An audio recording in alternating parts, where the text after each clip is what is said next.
Shalom teman-teman, perkenalkan nama saya Irni Tasya Burginting dari Program Studi Matematika, Fakultas MIPA, Universitas Sumatera Utara. Kali ini saya akan membahas pandangan iman Kristen mengenai hukum.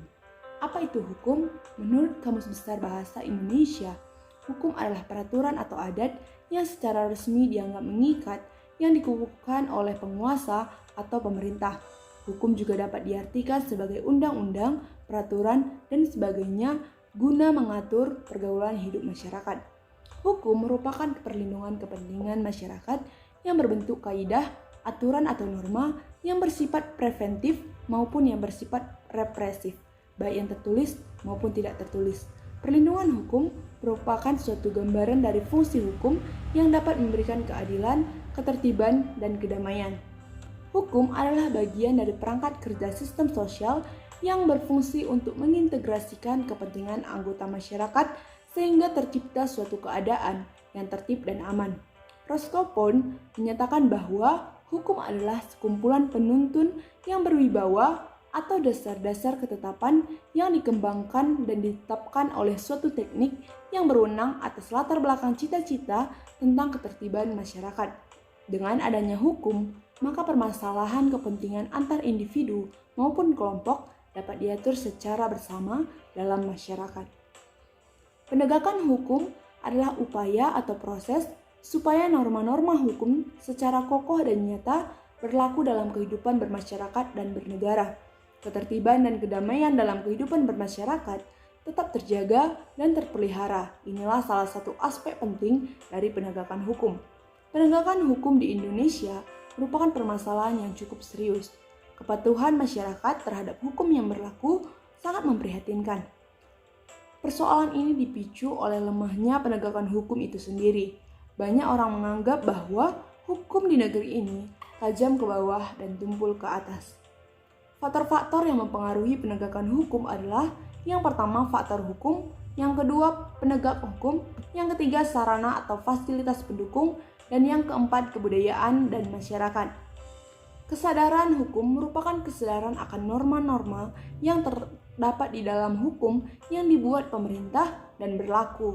Kesadaran ini juga muncul kesadaran untuk mentaati norma-norma hukum tersebut. Fungsi kesadaran hukum adalah menjadi dasar bagi penegakan dan disiplin hukum. Jika kesadaran hukum rendah, maka akan ada kendala dalam melaksanakan hukum, masyarakat kurang berpartisipasi dalam hukum, dan pelanggaran hukum yang meningkat. Peningkatan kesadaran hukum dapat dilakukan melalui pendidikan, penyuluhan, dan disiplin ilmu sehingga melahirkan kebudayaan sadar hukum dalam masyarakat. Pandangan Kristen mengenai hukum. Tuhan pusat semua yang baik. Tanggung jawab manusia ialah melakukan apa yang dikehendaki Tuhan Allah. Tuhan Allah juga adalah hakim yang terakhir yang memutuskan apa yang benar dan apa yang salah. Karena itu, tanggung jawab manusia yang pokok ialah melakukan apa yang dikehendaki Tuhan Allah. Yang termasuk dalam hukum Tuhan Allah adalah amanat agung, hukum Taurat, dan hukum kasih. Manusia berbuat dosa bukan karena ingin berdosa, tapi karena harapan kebahagiaan dari dosa itu sendiri, yaitu menjadi sama dengan Allah lewat pelanggaran hukumnya. Manusia bebas memutuskan sendiri apa yang baik dan apa yang jahat. Namun, manusia mencurigai Tuhan Allah dan bahkan tidak percaya kepada hukum Tuhan Allah. Manusia tidak percaya bahwa tujuan Tuhan Allah dengan hukumnya ialah kebahagiaan. Dosa selalu bersifat teologis yang berarti penyimpangan dari aturan atau hukum dan sasaran yang ditentukan Allah. Dosa selalu bersifat individual, yang berarti berkaitan dengan individu, dan universal yang berarti merasuki seluruh kehidupan manusia. Allah jatuhkan hukuman atas pelanggar hukum atau pelaku dosa dengan mati rohani, jasmani, dan mati kekal. Manusia tidak bahagia karena pelanggarannya. Allah memberikan jalan keluar bagi pelanggar hukum atau pelaku dosa lewat penebusan Yesus Kristus. Tugas dan peranan Kristen terhadap hukum. Dalam konteks Kristiani, kedudukan hukum menjadi salah satu hal yang sangat positif. Oleh karena itu, ajaran Kristen mengharuskan setiap orang untuk yang pertama menjadi teladan dalam mematuhi hukum. Sebelum orang Kristen menganjurkan orang lain untuk mematuhi hukum, maka mereka harus terlebih dahulu menjadi pelaku atau pelaksana dari hukum tersebut. Sesuai dengan Roma 13, Yesus berkata, "Berikanlah kepada Kaisar apa yang wajib kamu berikan kepada Kaisar, dan kepada Allah apa yang wajib kamu berikan kepada Allah." Kepatuhan terhadap apa yang telah dibuat Kaisar atau Raja sebagai pemimpin dalam pemerintahan adalah salah satu wujud nyata dari kepatuhan terhadap hukum. Yang kedua, menjauhi perbuatan-perbuatan yang melanggar hukum. Sebagai warga negara yang hidup di negara hukum, maka orang Kristen juga harus turut memberikan dukungan yang positif terhadap kinerja pemerintahan.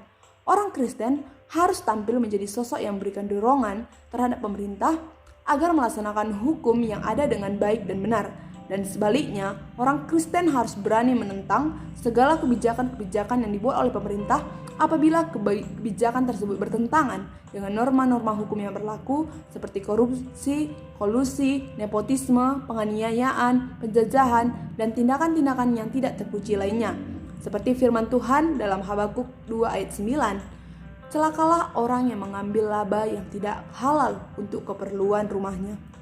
Dan yang ketiga, menjauhkan perilaku yang melecehkan aparat hukum.